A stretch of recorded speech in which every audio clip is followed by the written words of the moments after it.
जय जय सुरनायक जन सुखदायक प्रणतपाल भगवन्ता गोदिज हितकारी जय असुरारी सिन्धुसुता प्रियकन्ता पालन सुरधरणी अद्भुत करणी मरमन जानई कोई जो सहज कृपाला दीन दयाला करबु अनुग्रह सोई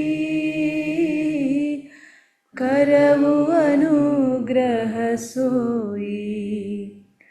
जय जय अविनाशी सब खटवासी व्यापक परमानंदा अविगत गोतीतम चरित पुनीतम माया रहित मुकुंदा जेहि लागी विरागी अति अनुरागी विगत मोह मुनि वृंदा निशिबासर द्यावहि गुणगण गावहि जयति सच्चिदानन्दा जयति सच्चिदानन्दा। जेहि सृष्टि उपाई त्रिविध बनाई संग सहाय न दूजा सो करबु अखारी चिंत हमारी जानिय भगति न पूजा जो भव भय भंजन मुनि मन रंजन गंजन विपति बरूथा मन बच क्रम बानी छाड़ी सयानी सरन सकल सुर जूथा सरन सकल सुर जूथा। सारद श्रुति शेषा ऋषय अशेषा जाकहु को नहीं जाना जेहि दीन पियारे वेद पुकारे ब्रवभु सुश्री भगवाना भव बारिधि मंदर सब विधि सुंदर गुण मंदिर सुख पुंजा मुनि सिद्ध सकल सुर परम भयातुर नमथ नाद पद कंजा नमथ नाथ पद कंजा। जय जय अविनाशी सब खटवासी व्यापक परमानंदा अविगत गोतीतम चरित पुनीतम माया रहित मुकुंदा जेहि लागी विरागी अति अनुरागी विगत मोह मुनि वृंदा निशिबासर द्यावहि गुणगण गावहि जयति सच्चिदानन्दा जयति Sachchidananda.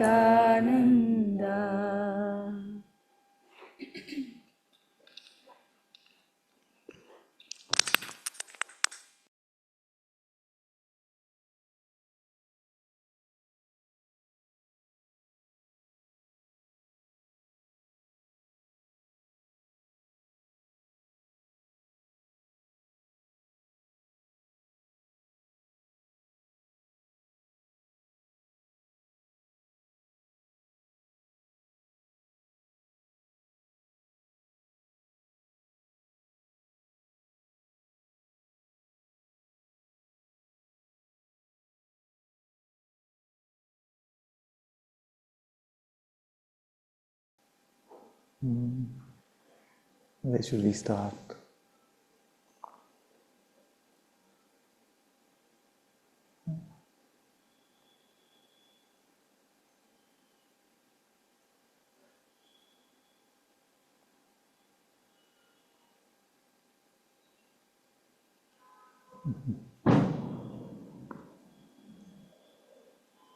In the war between Maya and Atma,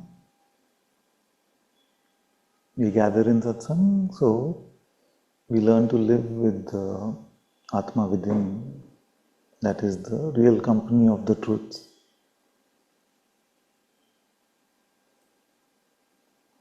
And it would be easy if the force of Maya was not constantly trying to make us forget about God. So given that the path is difficult, we all have to help each other along the way. I'm just a little helper along the way. How can I help?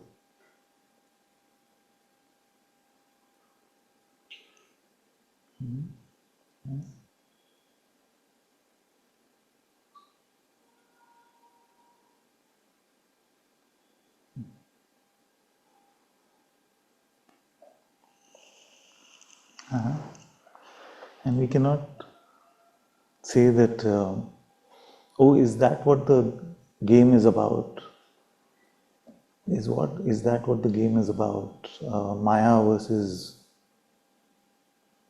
God's light, God's love, God's presence.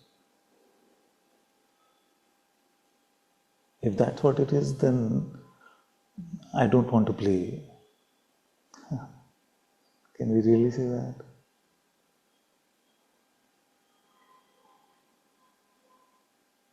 You see? We can't really say that because when we play the game of the false, the game of Maya, then we put on the garb of a me, and this me doesn't actually exist in reality. It's just a construct, it's a belief system. But there is a you that exists in reality, and that reality of you is ultimately one with God. But provisionally it may seem like it is operating as a presence of God, in the light of God.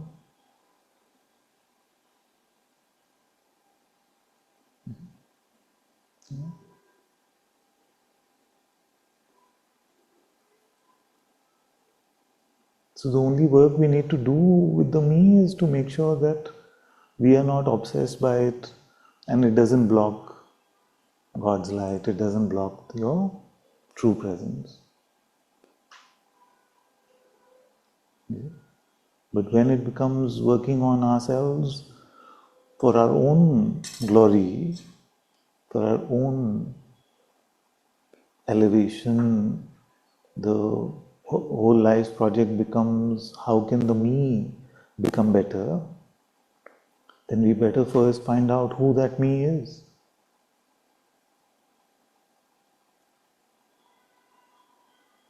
Is there such a one?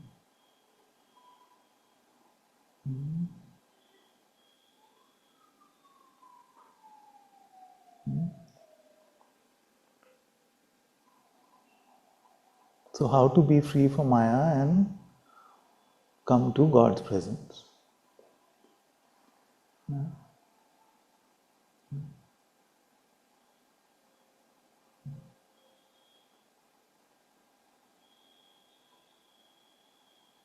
That is what spirituality is for, isn't it? To be with Spirit is spirituality. Spirit is God's presence.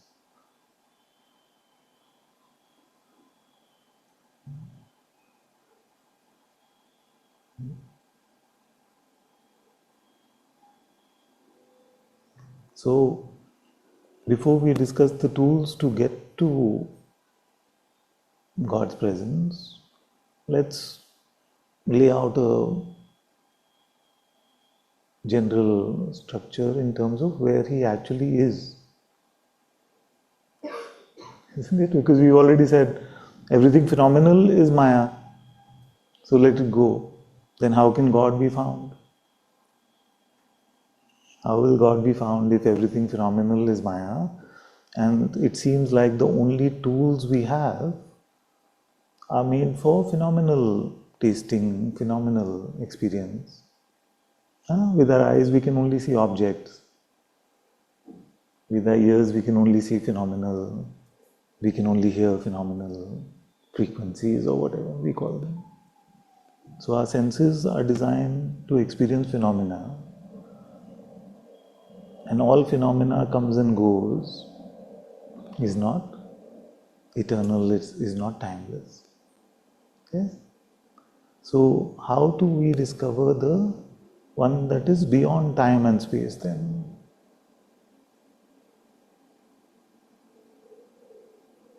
How can we even find out if there is such a one?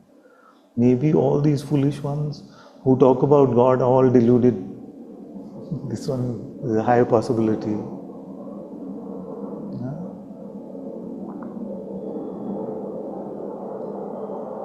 So, can you find out for yourself the reality of spirituality?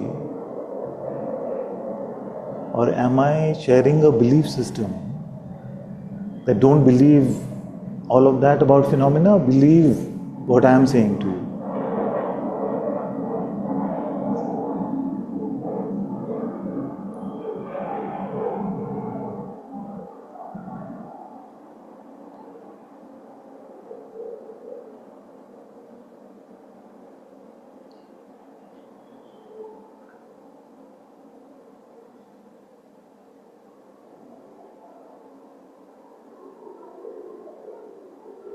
It appears in Maya, many things appear like they're going somewhere. Like this plane sounds like it is going somewhere, but it's actually not going anywhere. It is just on the runway. You know, they do this every few months. It's like how you have to start your car to make sure the engine doesn't stop working. That's what they do every few months. This is what they do. It's not going anywhere. So today happened to be that day.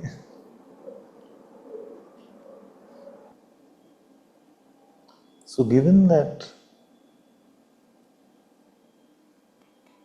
our ability to perceive things, to see things, cannot bring us to the discovery of God or the Atma within,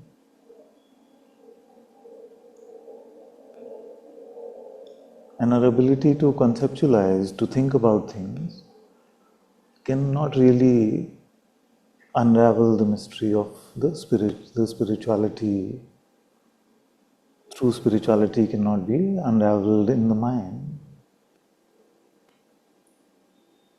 But you have some clues in your life.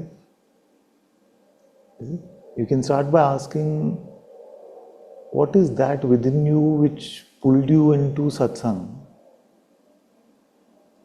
versus other worldly things?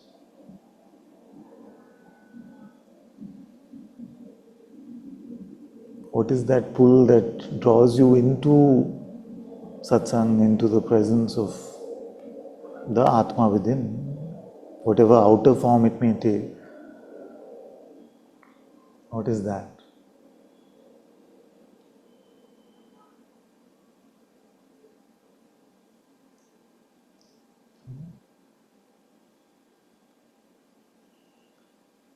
That is the very center of your being, the very center of your existence, the very light of your presence. And that is called the inner calling, which is drawing you inwards. When you are drawn inwards and you remain there for some time, many times you don't want to leave. Why don't you want to leave? If it was nothing there, it may be a no thing there, but if it was nothing there, then you would want to just run away from there. Who wants to sit in a dark, empty room for no reason? Mm-hmm. So somewhere when you close your eyes, something pulls you in. What pulls you in? What keeps you there? What do you experience that you want to stay there? Where is all of that coming from? Is it from your stomach, from your physical, biological heart, from your kidney, liver? What is inside? Not biological organs, something deeper. No?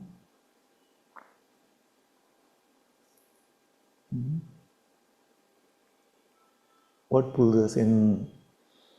I was hearing this beautiful metaphor for this, where it is compared to Krishna playing the flute, and the gopis are drawn in because of the inner calling. That is an outer representation of that inner calling. So is there such a thing? And if I propose to you that it is that which really brings you to satsang, especially when you come over and over again, something is drawn there. So what is there that is doing all of this? That is calling you home in a sense?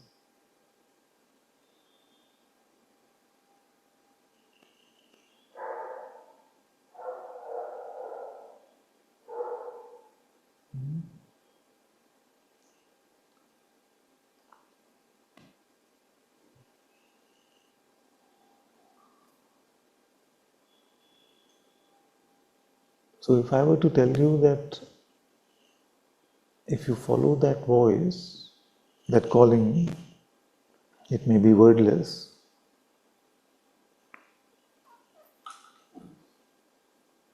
then you will find that holy place within yourself where God lives.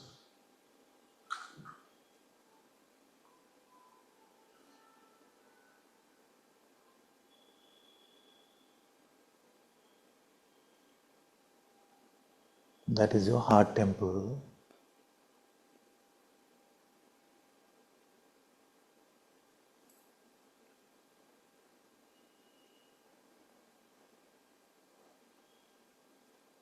And if you don't spend your life living there, then I may be wrong, but in my view, that would be a waste of this life.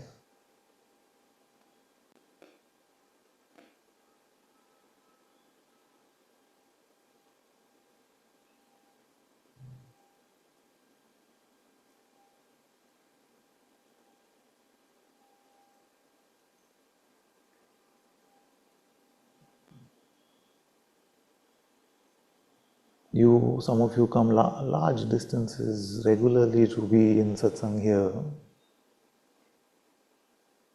so that you can make that journey from head to heart.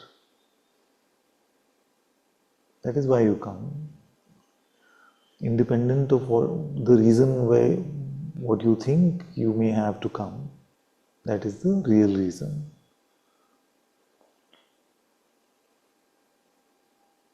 Some of you have taken houses close to satsang, so you don't have to commute. You come in the physical movement in that way, so that you can really make this internal movement.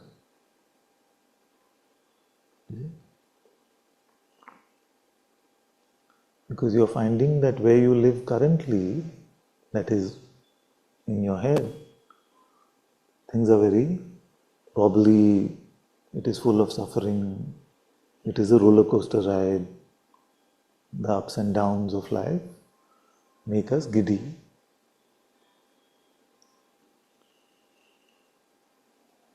So there's a different calling which you are following now, which is calling you from a deeper place.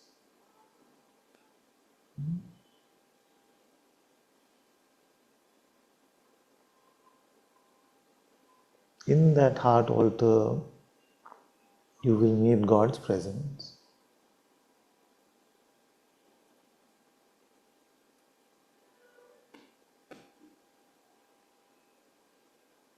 And the more you want to remain there, the deeper you go spiritually. The more you keep thinking about me, you are stuck in Maya. Because as Anand Mahima said, Maya is Main Aya. The me has come.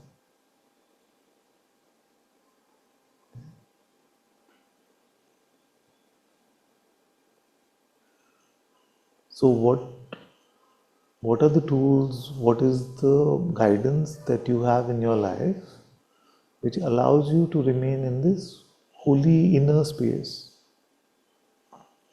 independent of outer activity which may happen, may continue to happen?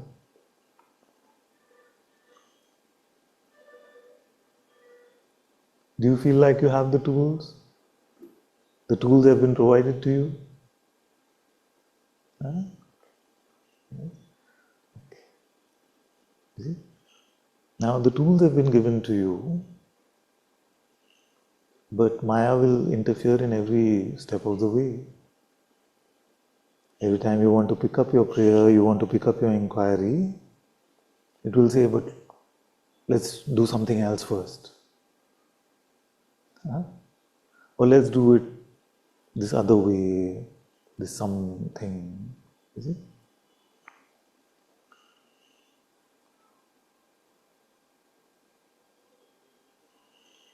So remember this beautiful thing,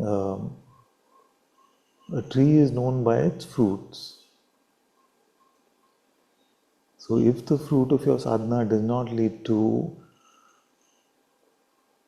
the virtues of humility, faith, patience, courage, gratefulness, kindness, compassion, love for your brother, and most importantly, does not lead to the sense of coming into the light of the presence within, into the love of the presence within.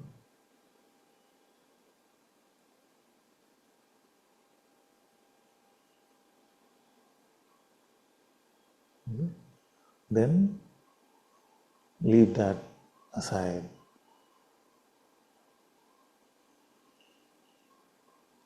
Find that which brings you to face with your Atma within.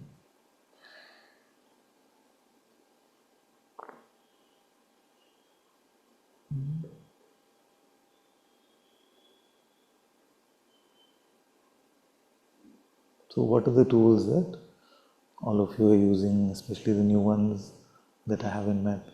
Would you like to share something? Because rather than just being a discourse, if you can help in any small way, I'm happy to help. Firstly, we have to see whether we are in this project together. In this project together means, is our life truly for God?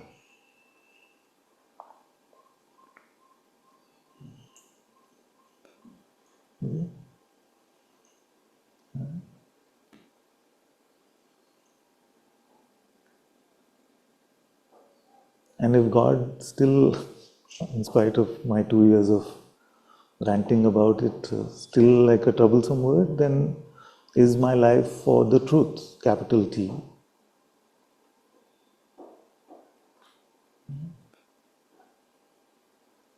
And if our life is for the truth, then what are the tools that we are using, and how is that working out? How is that helping?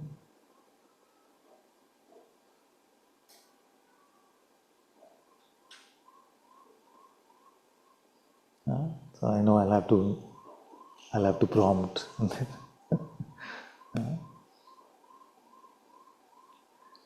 Is the project God/truth for everyone? Huh? At least that intention is important to start with. No? Because if you say, for example, that, nah, not really, I have a pie chart. Many of us want to do that. No? There's my physical life, there's my mental life, there's my emotional life, there's my whatever other lives, and then as a part of that pie chart, there's my spiritual life. And we can't really say that my spiritual life is priority number one. Then maybe we have to wait for some time before that slice of the pie chart becomes a bit bigger. And at least, if not the only priority, then it becomes priority number one. But most of you that come here, it is at least priority number one. It is the only priority, Anantaji. The only priority. Very good, very good, very good. So this priority then, why, okay, why, is it just like, is it pride? Like because this is our path, we must say this is the only priority. Is it a question of pride? No, it's not a question of pride. It's like a student in India, if he wants to get into IIT, for example, and the student says, oh, but I want to do this also, and I want to do this also, and I want to do this also, and I have this other 5-6 priorities, then most people will tell him that forget it, it's not going to happen because it's a very difficult project. You have to fully immerse yourself, you see. And in many cases, that kind of immersion is much more acceptable to us in our lives, for our families and friends, than an immersion which is a spiritual immersion in this way. So we're willing to say we'll spend the next 4-5 years only focused on preparing for engineering entrance or something like that. If we say focus the next 4-5 years just on finding God and being with Him, or finding the truth about who you are and being with that, then that seems too strange or absurd. But given that you're here in this strange, absurd satsang, I have a sense that most of you must be having this as your number one priority at least.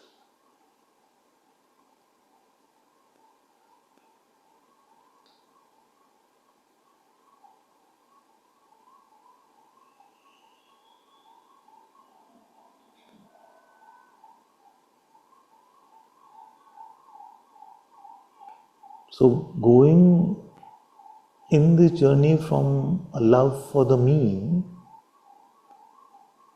to a love for God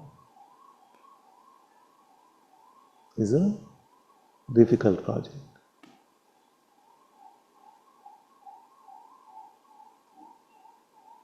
In a world where most of spirituality also has become about the me and not really about God anymore.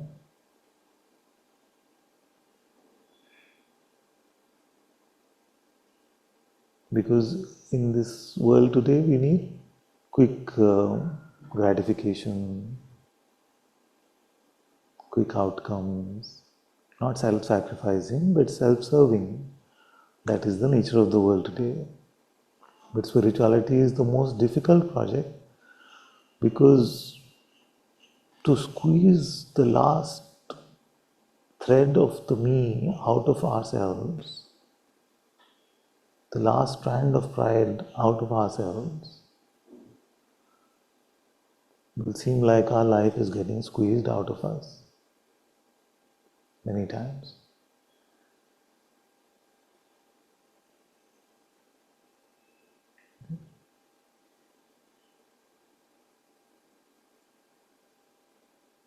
So if we've embarked on this difficult project, it is important to have the right set of tools.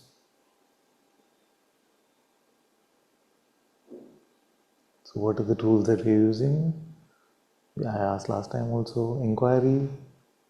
How many are using the inquiry? Very good. Prayer. Both is also okay. Prayer? Nothing? Nothing is where we are trying to get to. The no thing. But some tools we all need, unless our lives are so full of grace. Sometimes just pure grace can do it for us. But that is very rare.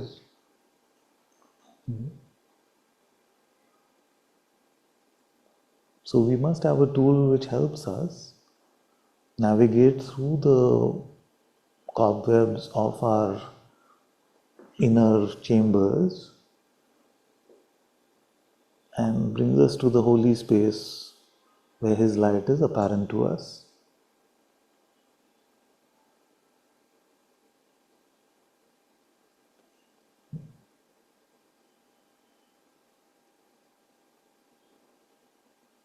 What are these inner rooms? We have bodily room, pain and pleasure. First we have this outer room, seeming outer room. It is not really outside, but it seems that way. So the seeming outer room is there. Then this body room is there, with pain and pleasure. And most of our brothers and sisters are stuck in pleasure seeking and running away from pain. Is it? Then the room of thought is there. Something, me, better, get, run, do, don't do, sit, be happy, do this, entertain yourself, all this room with all this noise is there, isn't it? Not ever fulfill momentary pleasure because of some desire getting fulfilled, may open a knot, so for a moment it may feel like you get some pleasure over there, but actually it's constantly oppressing you. Then there is a room of emotions where there is all the anger, joy, pain, lust, greed, all of the frustration, everything that we experience. And these words don't come close to describe emotions because emotions are quite unique every moment. But just for language, we have to use some words. So you have that room also. Then, if you want to, some Indian yogis will categorize the space for breath, the space for prana shakti, life force, all of those are separate rooms. But beyond all of these rooms,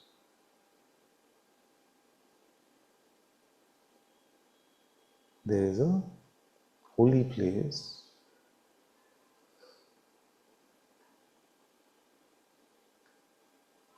where the true Sadguru, which is the Atma itself, Spirit itself, lives.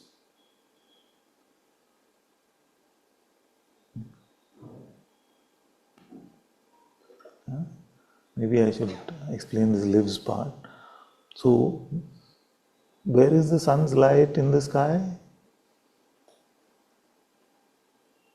It's everywhere, no? Everything is animated, all light is animated from that. But when we look towards the sun, that's when we say that we are encountering the sun. So it is, I'm not saying that Atma lives only there or God's presence lives only there. I'm saying that the way to meet it is there. It is itself the animating force of this entire play. Maya also is a result of Atma itself. God itself is the creator of Maya as well. So, but if we were to encounter this holy, highest of highs, the king of the universe, where can we do it? In that holy place which is beyond all the layers of our existence that we described.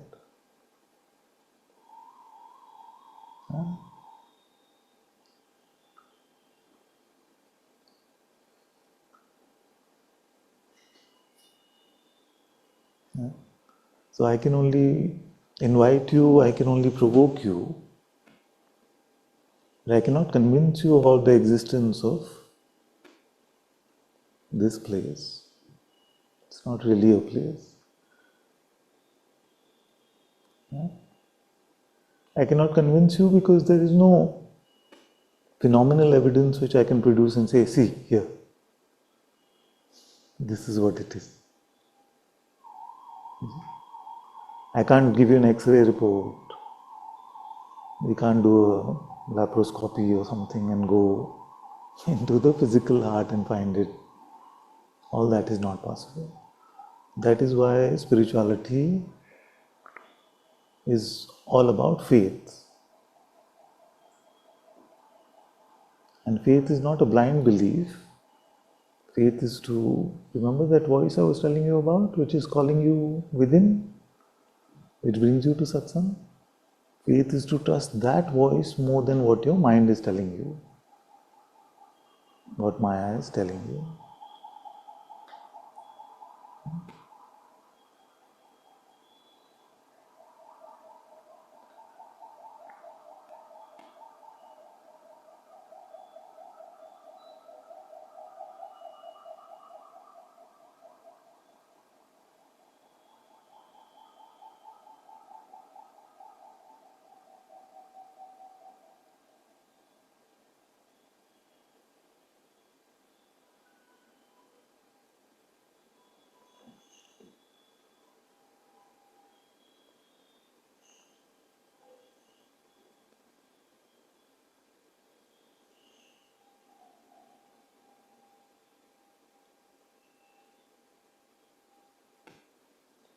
So what are the methods with which we wade through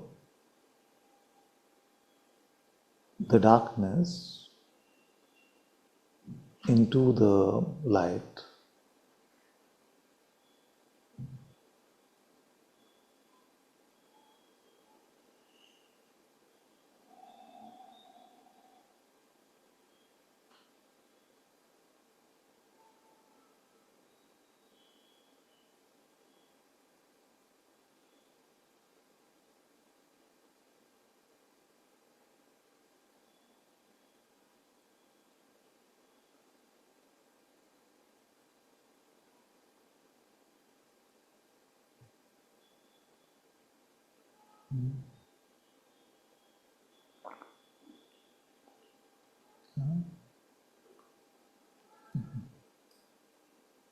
There are various, every path of spirituality offers their own method, and all spirituality is for this. Some will say, let go of all the false chambers and focus on the true chamber. Some will say, fill up the false with the truth, with the remembrance of the truth. All these various, some will say, breathe in this particular way, some will say, move your body in this particular way, some will say, read this particular set of things, some will say, remind yourself constantly of God's name, some will say, ask yourself the question, who am I? Some will say, hand over your life to the Holy One, surrender yourself. All these are valid paths to come to that true insight.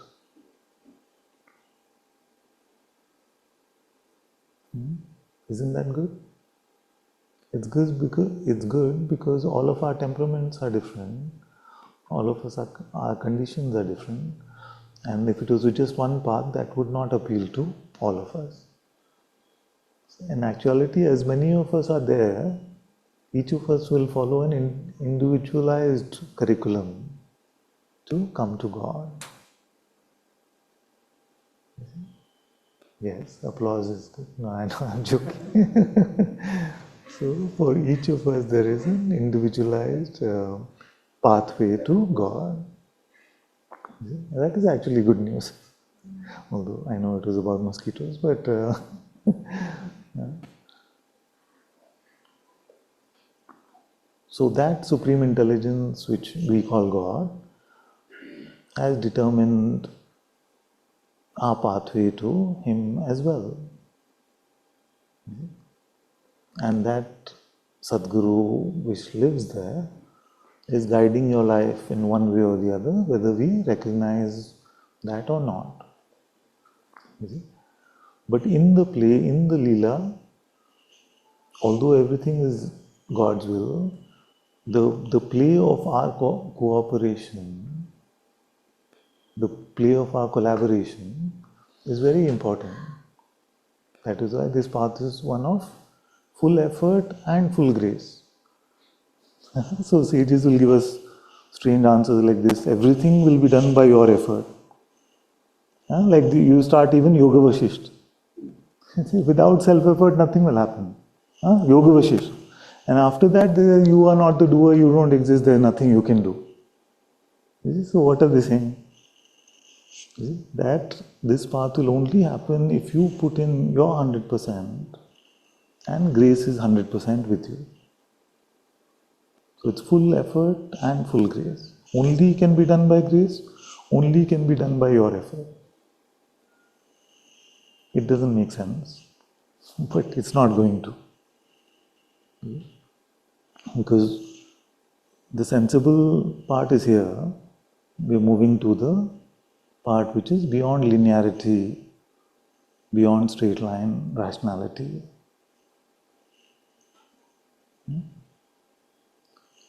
That is why, difficult as it may seem, we must do our sadhana, we must apply the tools that have been given to us. Come what may. If prayer is your path, then pray, pray, pray.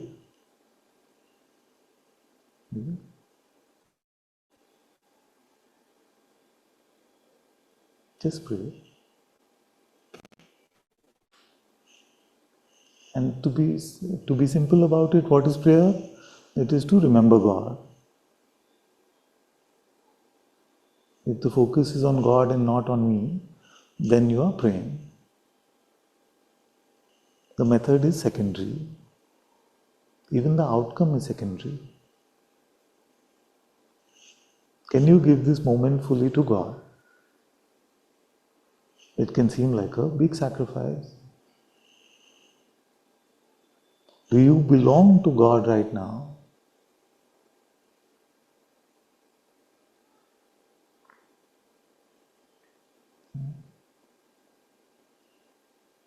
Who is your heart for? Your every breath, your every heartbeat, can it belong to him or her, whichever way you want to relate to God? The Divine Mother or the beloved husband,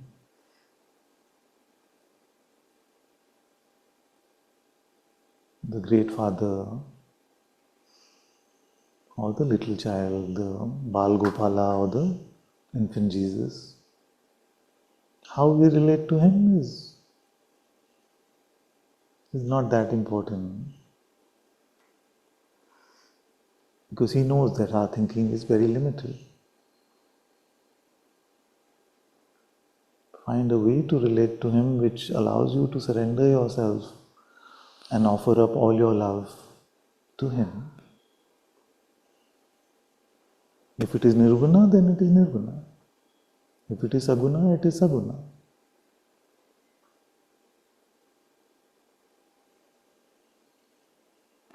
In my case, I can only report that my truest love is that ineffable, unperceivable God.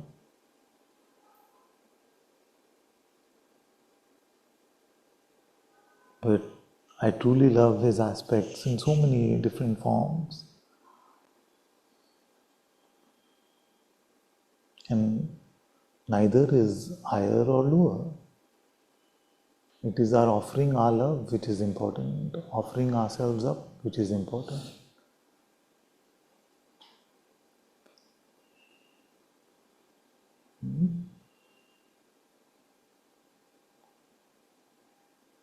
So this love, this saying that I am yours, Father, I am yours, oh beloved, I am yours, oh Mother, I am yours,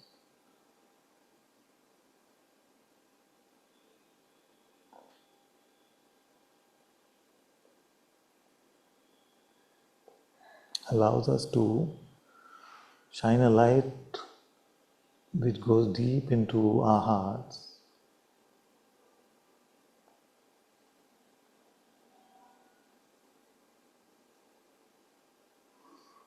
into aspects of our existence that we never realized exist.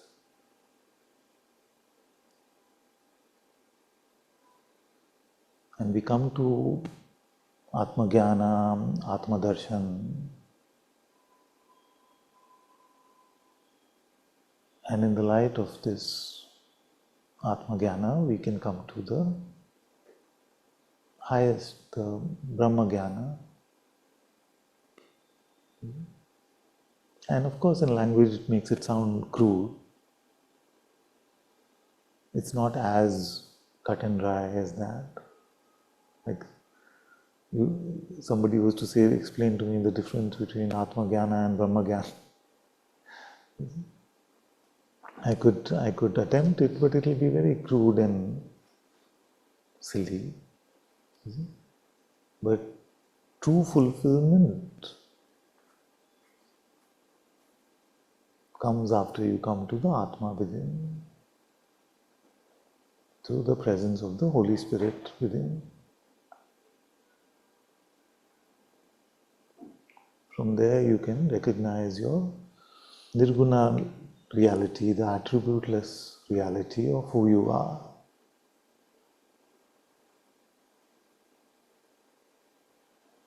You see? But doesn't mean that your Atma is some halfway step or some halfway measure. It is more than enough. But in its grace, it will show you the highest.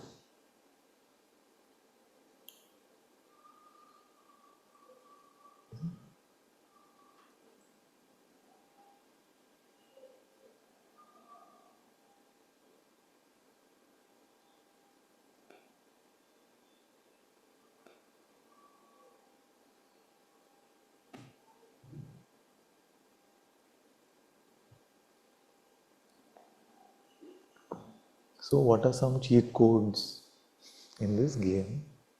Those are helpful, no? Because we are such... it is said that the era that we live in is very difficult to get into true bhakti or true jnana. So God in His kindness said, okay, here are some cheat codes for you to use. You know what cheat codes are in this game? There are these computer games and then people will put some cheat codes in them so you can enter into God mode. That you are invincible in that game. So because Maya is so strong, then God in His love for us has said, okay, here are some cheat codes you can use. One cheat code is the name of God. Whichever name of God appeals to you in your heart, just to remember that is a very, very potent way to counteract the effects of Maya. The other cheat code is a simple question, who am I? Sincerely asked, it can cut through the cobwebs.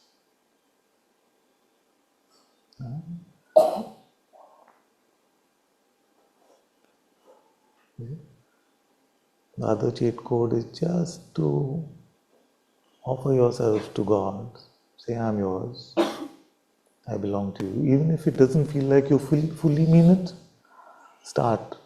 Then you start to mean it more and more. Just simple mantra, I'm yours, God. I'm yours, Ram. I'm yours, Allah. I'm yours, Jesus. I belong to you.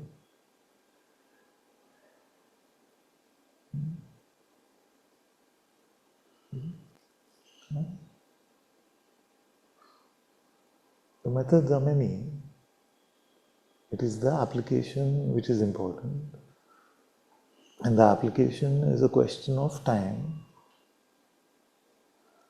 This battle is played in the realm of time. Maya will say tomorrow, tomorrow. That's why Kabirji said, काल करे सो आज कर, आज करे सो अब, फल में प्रलय होएगी, बहुरी करेगा कब. If you're going to do it tomorrow, then do it today. If you're going to do it today, do it now. The end is coming. Then when will you do it? What is the it? Not what the world thinks the it is. The it is this project.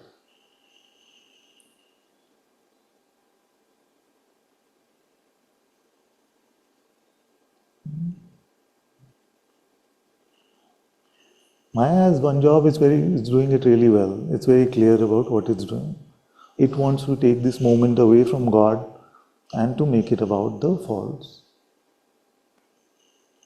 This moment. It's only playing for the moment. Yeah? Maya knows the power of now. Okay? We are learning it. But if you can turn this now into this now for God, over and over, puna, polishing, then we live a godly life. We lead a true life.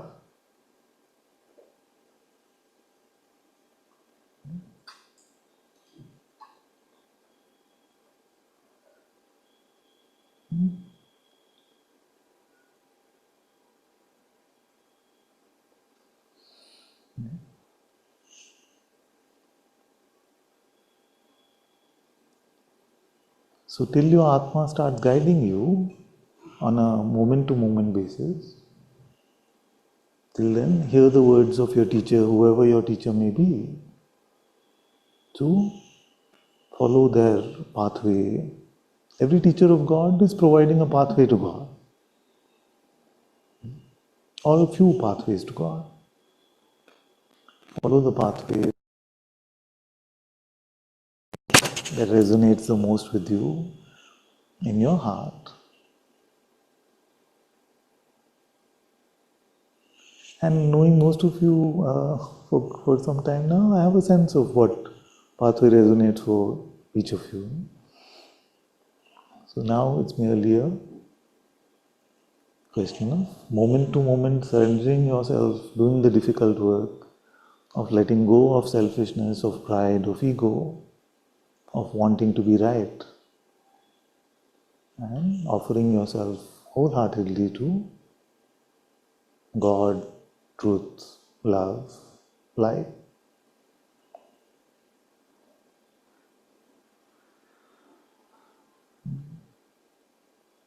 That's all we can do, moment to moment. I'm yours, God. I'm yours right now. Use me. Like the biggest danger in my life is that if the sharing of satsang becomes about Ananta and not God,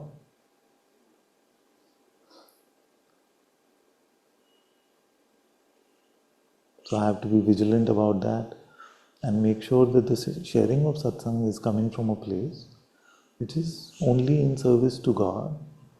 So my prayer now is, may I be forgotten and may only He be remembered.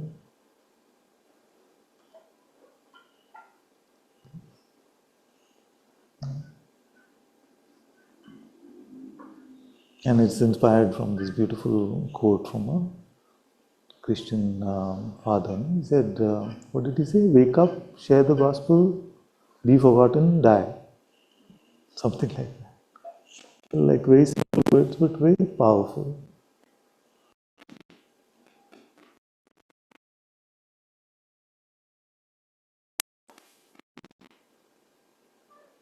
Are you all willing to be forgotten?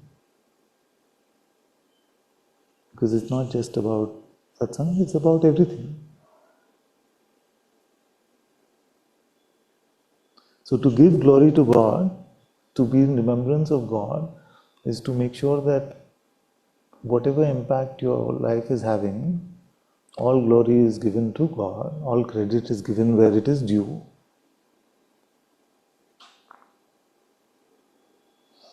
Because all good things that come are because of His grace.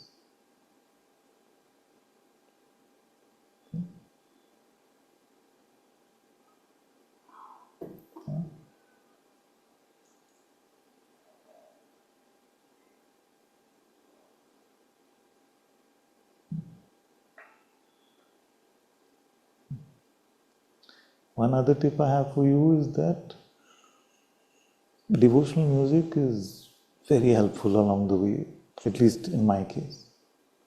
It's really helpful.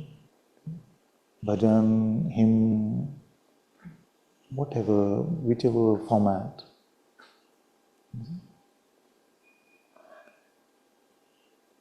Has a divine ability to pull you back into the heart. So use that also. That's another cheat code. I'm sharing all the tips because I know the path is difficult.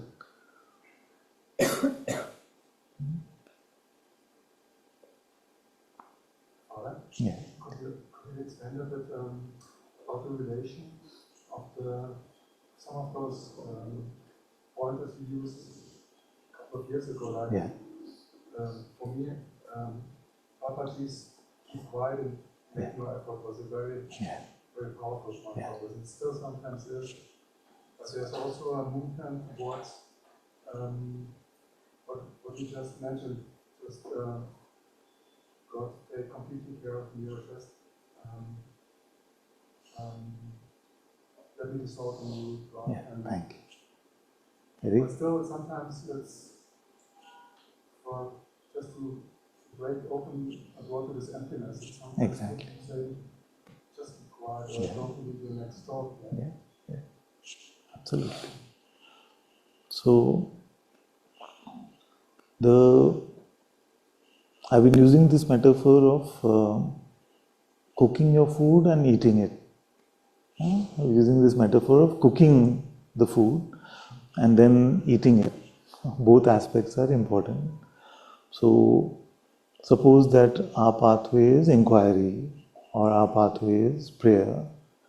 Then many times what some of us end up doing is that we feel that, oh, just to say, who am I, who am I, who am I, who am I, who am I, then finish saying that and then prayer is over or inquiry is over. And some of us feel that just by taking the name of God, Ram, Ram, Ram, Ram, Ram, it's very beautiful. But we feel like that end of that is the end of the process. But we forget about what you said, which is the keep quiet part. That is the eating the food. Yeah? So have you seen what happens to you after a few minutes of inquiry or after one mala of prayer? Yeah, we are able to keep quiet. We are able to keep quiet. And that in that quiet, we come to that prayer of quiet, which is the open and empty.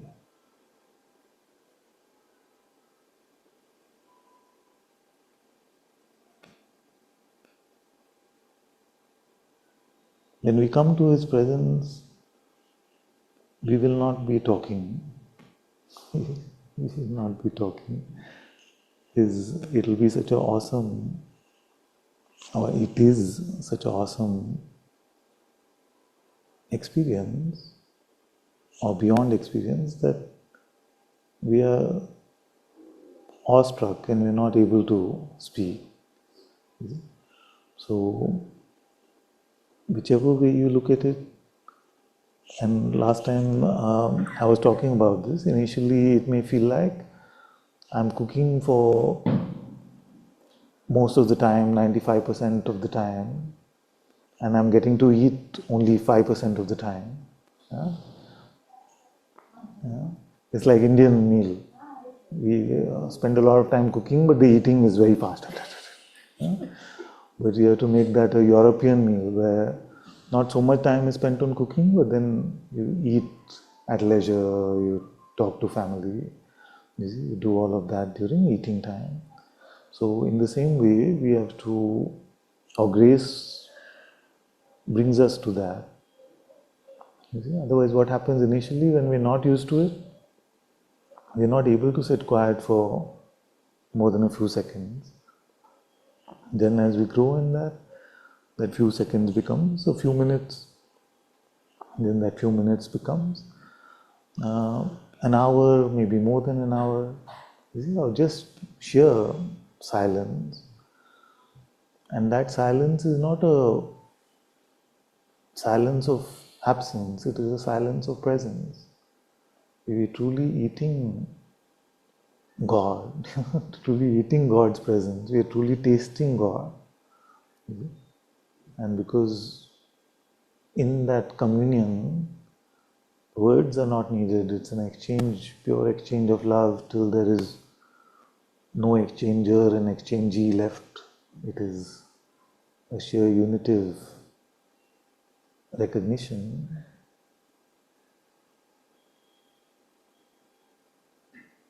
So more and more our prayer becomes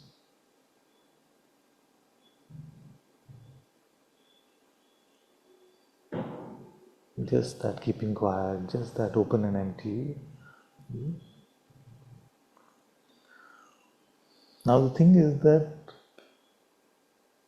because these teachings are very accessible in today's world, and the nature of the mind is to want to jump to the highest really fast.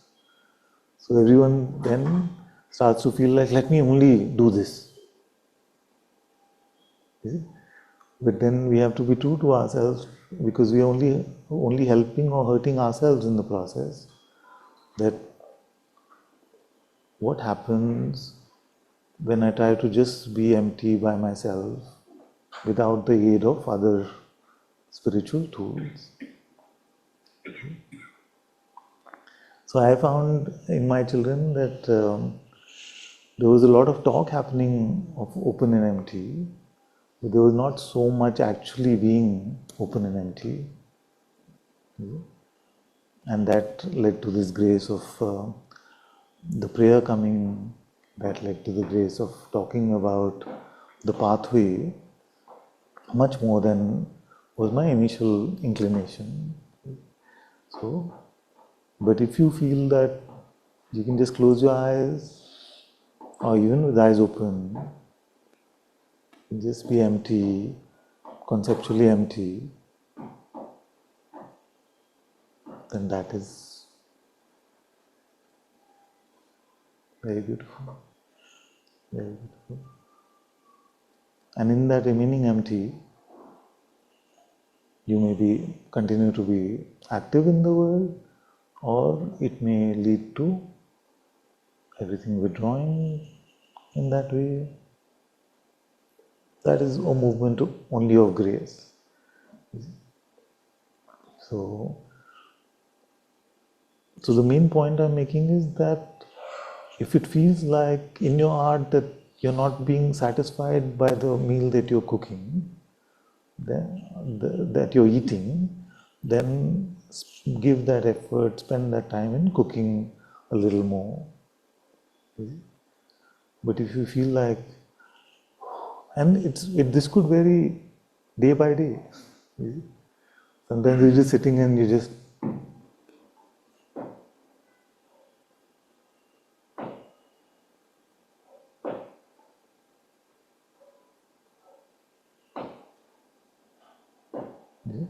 and on other days it could be that you're just sitting and so then you return to prayer, you return to inquiry, and then you struggle back and forth, and then you find that. And many days along this path, there will be days where you feel like I'm only cooking, I'm not eating. I'm only knocking at the door, I'm not getting entrance. It's okay. We have to go through that. We are not entitled. It's only His mercy. We are not entitled. So knocking on the door is important, but don't just knock and the door is opening, you go away. That is not right. Cooking is important, but don't just cook and then not eat. Of course, it's not as cut and dry and straight line as I am conveying, but you get a sense of what I'm saying.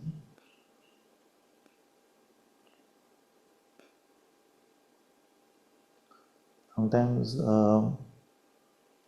one ADS prayer is enough, and you're sitting quiet for half an hour.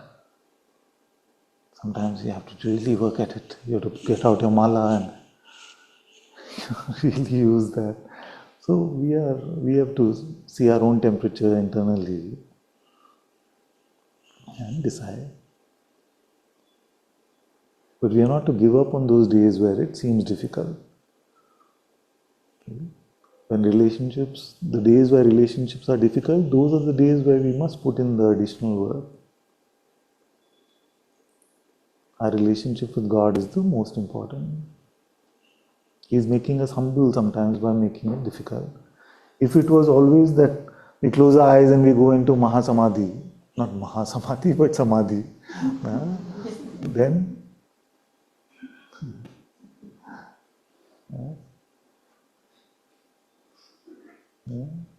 we just close our eyes and we go into Nirvikalpa, just the whole universe vanishes. Then next week we'll start thinking we are Vashishtha or something. We're some great sage. We just start thinking that we are the next incarnation itself. Start getting into pride. So many days he just gives us no actual eating, maybe just morsels. You see, but we have to accept that as beggars at his door. You see? And as long as this thing may still poke us somewhere that we are just beggars at his door, then that is, we still have some pride. We are not even beggars. We are nothing, not even a grain of sand at his door.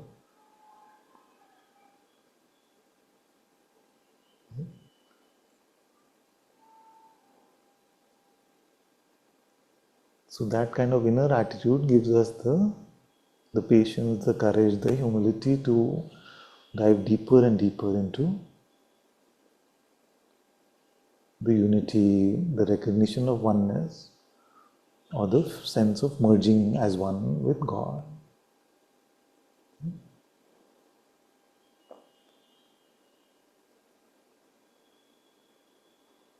And always be thankful. The worst mistake you can do is to say, oh, I did my sadhana really well today. I did my practice really well today.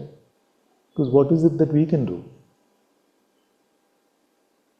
We can say his name, we can ask the question, who am I? We can offer ourselves up in surrender. But any outcome of that is all up to his grace.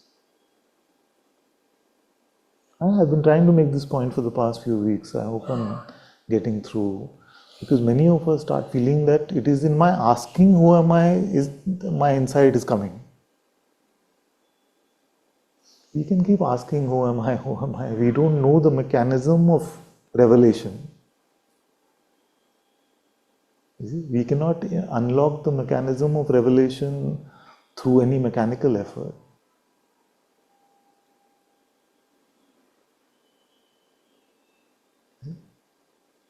In the same way, we can pray and pray and pray. But whether we get to Atma Darshan, nothing makes us entitled to that.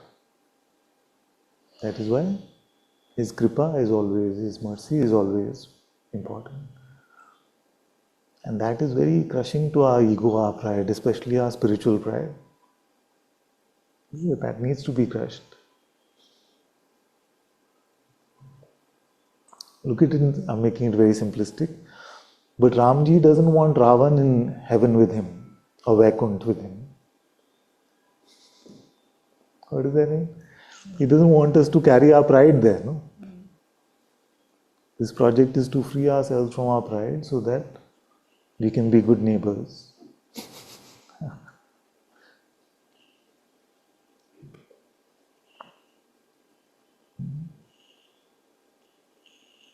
Ego, pride, resistance, all same.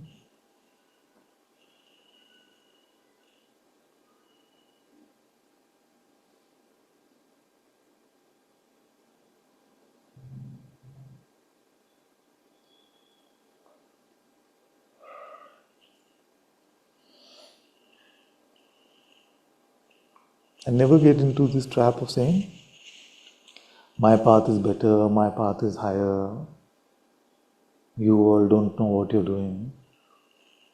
That brother, that sister may be sacrificing more of themselves to God, even if their path is not so looked on so highly, and the values of that time being sacrificed, that life being sacrificed to God's love.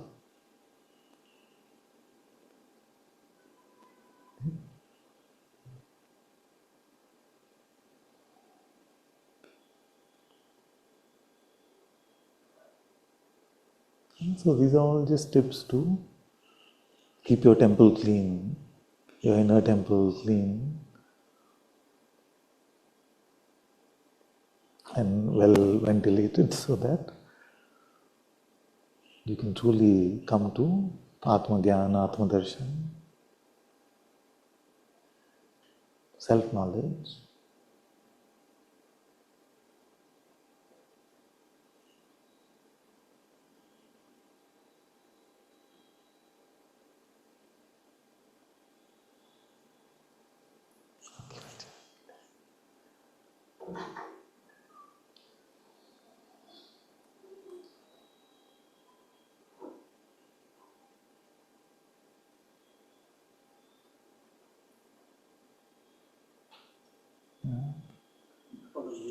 Being in Satsang and listening to bhajan is like you are cooking and we are eating. Is it? In a way, it's a cheat code for you, yeah. In a way.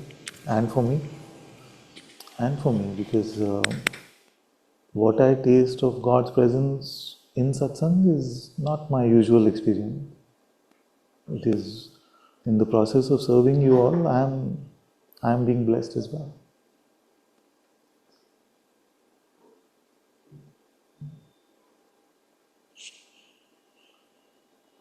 Mike to Majid.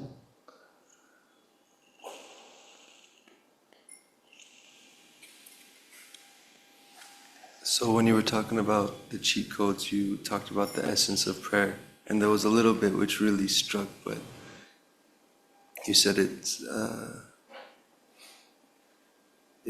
the essence of it is just to remember God, and how you do it, it's not so important. Yeah. Just confirming that's... Yes, very much. Absolutely. And that is why throughout the world, we've had people like Janabai, we've had people like what we called mystic sages, who have just not had any education, not had any proper spiritual training, went to no Gurukul, learned no Shastra, learned no scriptures, and yet in their simple love for God, they exceeded the great scriptural ones by miles. Look at Nisargadatta Maharaj, uneducated man, who is only told, stay with the sense I am. Is it? Just stay. What does that mean? So his guru told him, stay in the sense I am. Just that presence I am is God's presence. If it was just some human thing, then nothing would happen. So, because there was godliness about it, spirituality about it, that is why just remaining in the innocence, in the patience, in the love for following his guru's direction, this man spent 3 years continuously just staying in the presence of I am. 3 years. And he says it so humbly that all I had to do is I just followed my master's words. In 3 years, just 3 years, I found it. You see, all of us get frustrated in 30 minutes, maybe 3 sometimes. You see? So, he must have had all those challenges, all the Maya tricks. But 3 years, he just, no questions asked, stayed in God's presence. Uneducated man. BD seller, not even cigarettes, BD seller on the streets of Mumbai. Yeah. And then what he started to share from his inside is one of the highest books on spirituality we can ever read.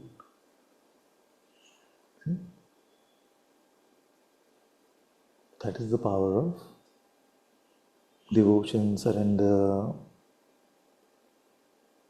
patience, courage, faith.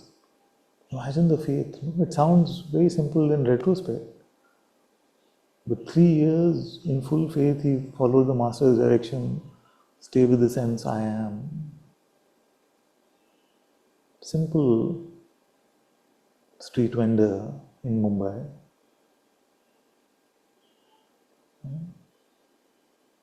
And now people call him Maharaj, Emperor of Spirituality. Maharaj.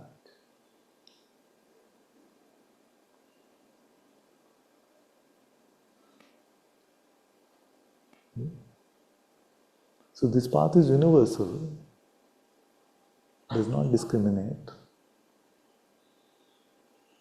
God is available to everyone.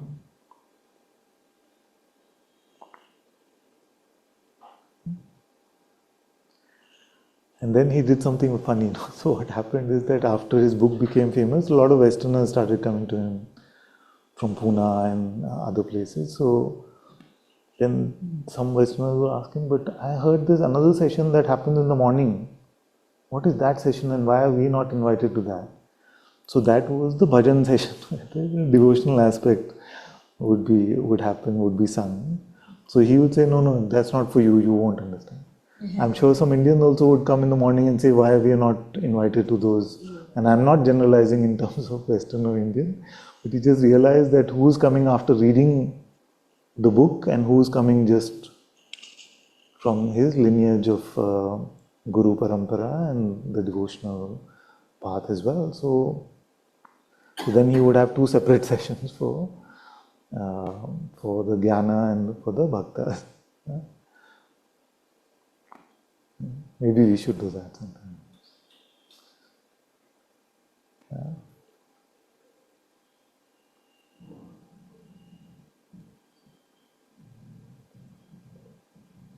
But the point I'm making is that through such a simple pointer, to exert yourself, surrender yourself fully for 3 full years, then you become a great sage who can share jnana, you can share bhakti, you can lead the disciples in the way they need to be led. Such a beautiful, beautiful story.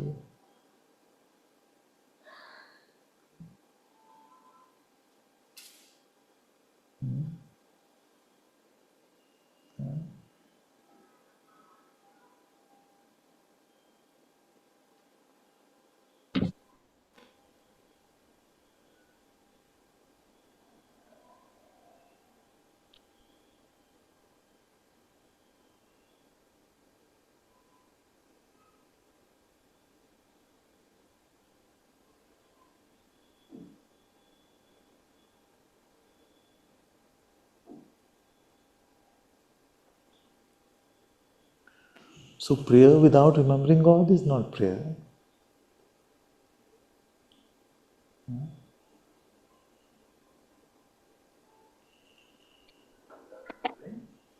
Without remembering God, we can't really call it prayer.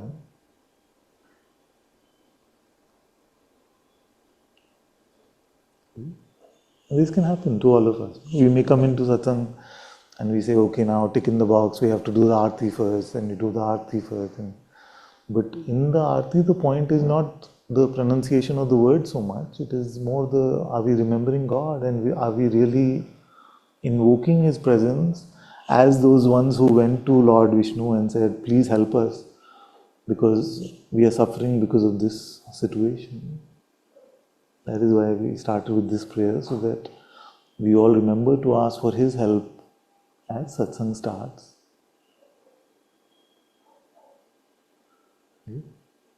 But the problem is that if it becomes purely ritualistic, like rituals are beautiful if they are done in remembrance and love of God, but if it becomes purely ritualistic, then of course still there is benefit of taking God's name, But why not fully offer ourselves at that time?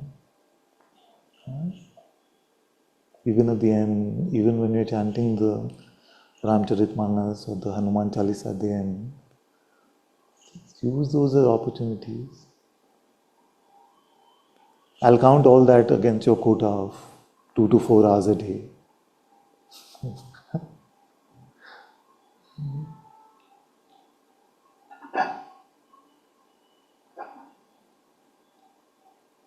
You're getting a sense of the project, what we are talking about.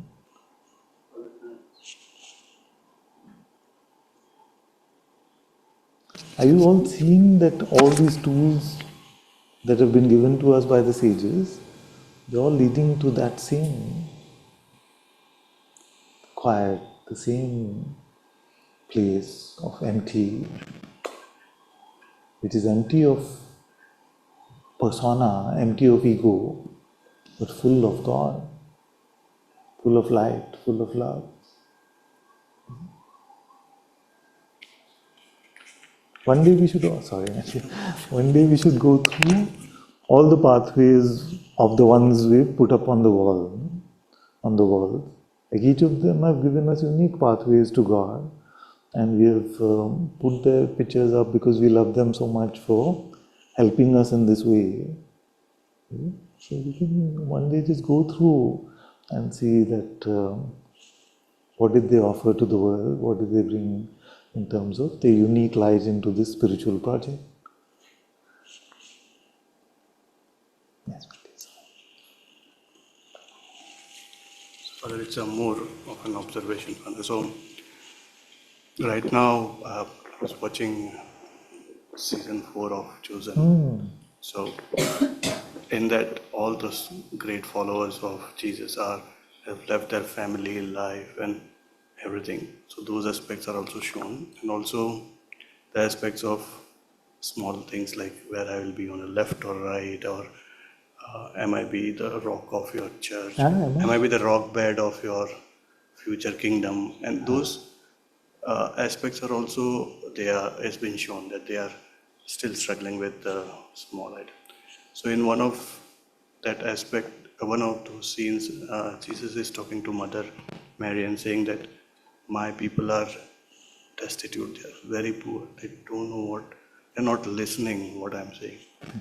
And Father, I can feel so many times you are also insisting on the same word again and again.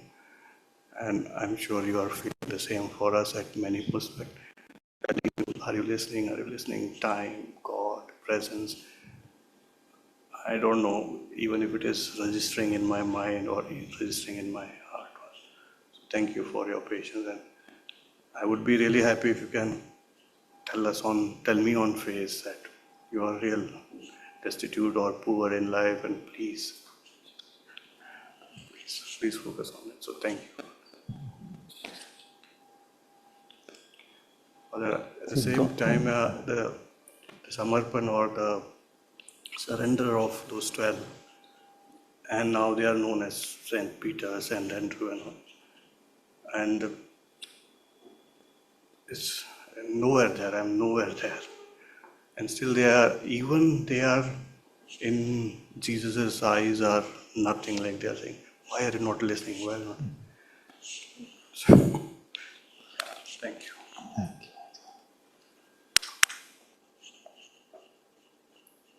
Yeah.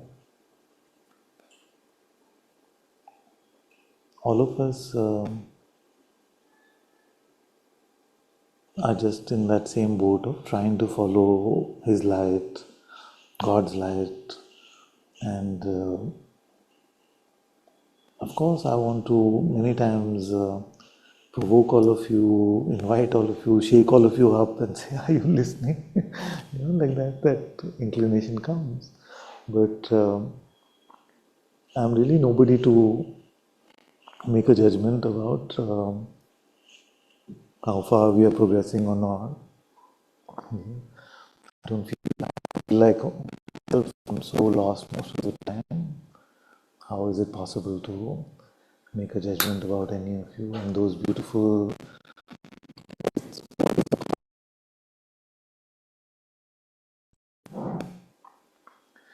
that their innocence, no? They're just like so innocent and like Jesus also picked those ones who were just humble fishermen, except Matthew was probably the only educated one in the law. I could be wrong about this, but the rest of them were very simple. So we were talking about Nisargadatta Maharaj, very similar to that in some sense. And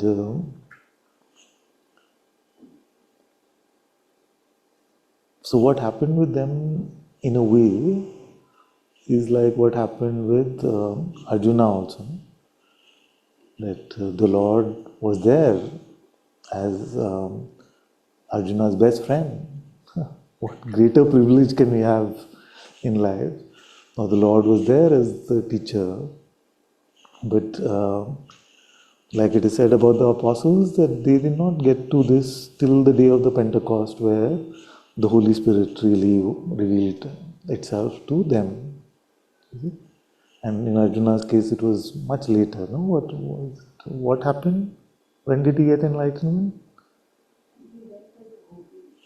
Yes, exactly. So, in this multiverse woo-woo thing that Krishna plays, Arjuna had to come back in one life as a gopi of Lord Krishna, and then Arjuna got enlightened. Not in the greatest Upadesha which was probably ever given, not in the greatest satsang that was ever had on the battlefield, but later, because he just couldn't fathom what was happening. So we just have to keep offering ourselves, offering our pride up, and see that it was so difficult for such beautiful followers of God. So we must not start becoming proud of any spiritual accomplishments too fast. And even the gift of the Spirit was a sheer gift. It always is. But in this case, it was not like, it was just that Jesus said that I will ask my Father to send the teacher after me to you, and he will give you comfort, he will give you rest, he will give you guidance.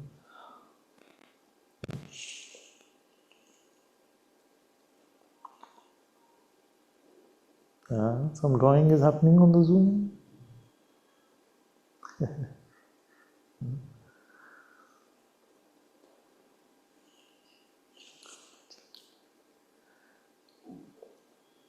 So it is about the same Atma everywhere, whichever word we may use. Till we come to Atma Jnana, Atma Darshan, our spiritual project has not really begun, because he is the teacher.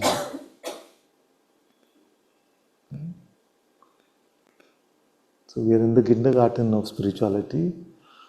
Once the true teacher reveals himself to all of you, then we are in the actual school.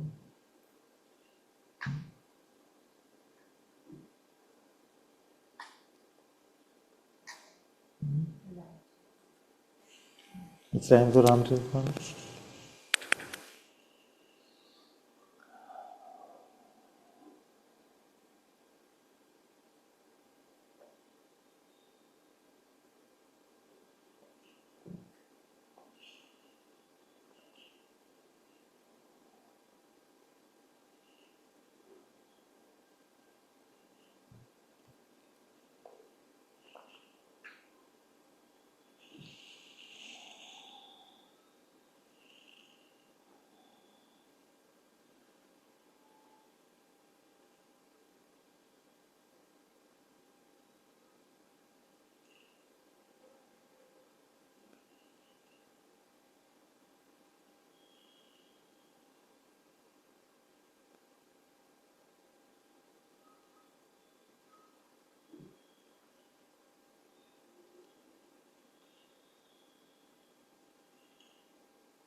One last tip before we start reading the Ramcharitmanas is that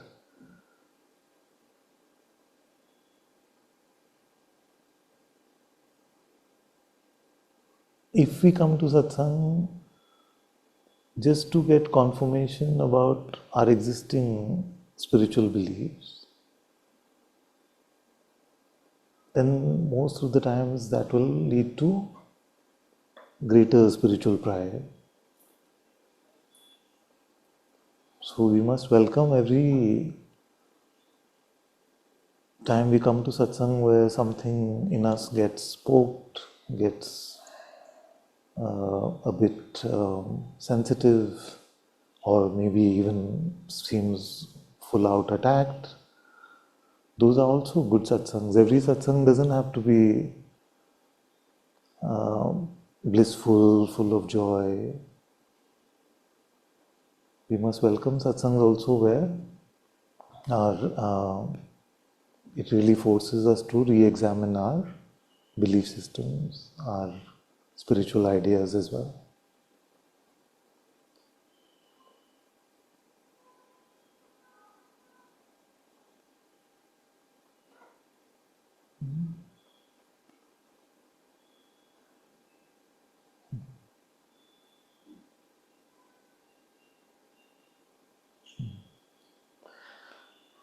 And just to illustrate, suppose that you had the best theology, you had the best spiritual ideas, but you were becoming proud about them. Is it? And although your ideas are the best, like they are unquestionable, there are no such ideas, but suppose. Then it is the teacher's job to speak things which are contradictory, to poke that pride.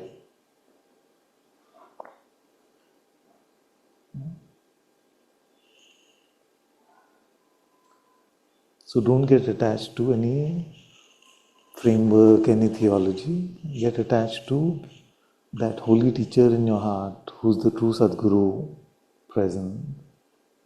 He will show you a spirituality which is beyond straight lines, beyond mental conclusions.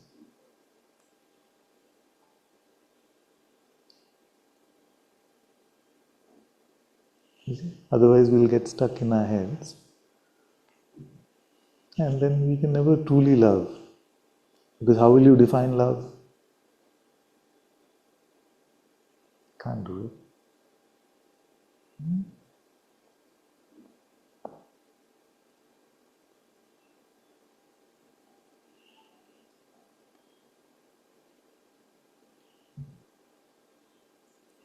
In comparison to the reality of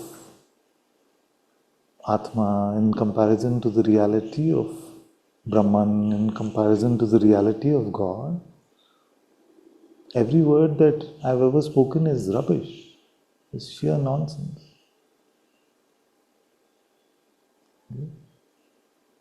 We must not be afraid to look at ourselves in that way.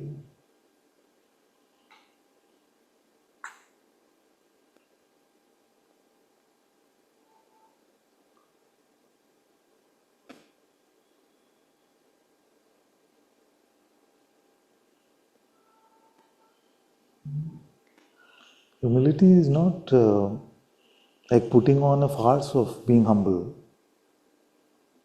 Humility is to actually be able to see the truth about ourselves and accept it.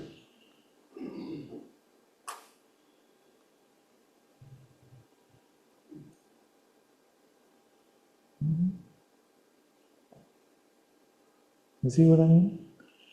Like we are talking about Jehi Tribhida Banai, the one who has made this universe and zillions of universes. Our ego wants to get in competition with that one. It wants to understand that one. It claims to get it. See, can you see the absurdity of that?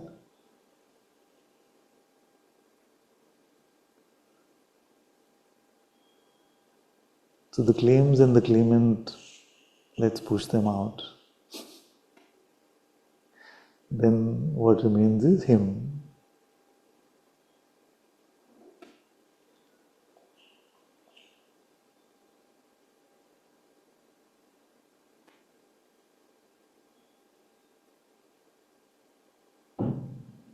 I love that line. Jehiti Bidubanai, Sang Sahai na Duja. He had no assistants or anybody else helping him. He just made this universe like that. Not even click. That's the power of his will. No? He just willed it into existence. Is it?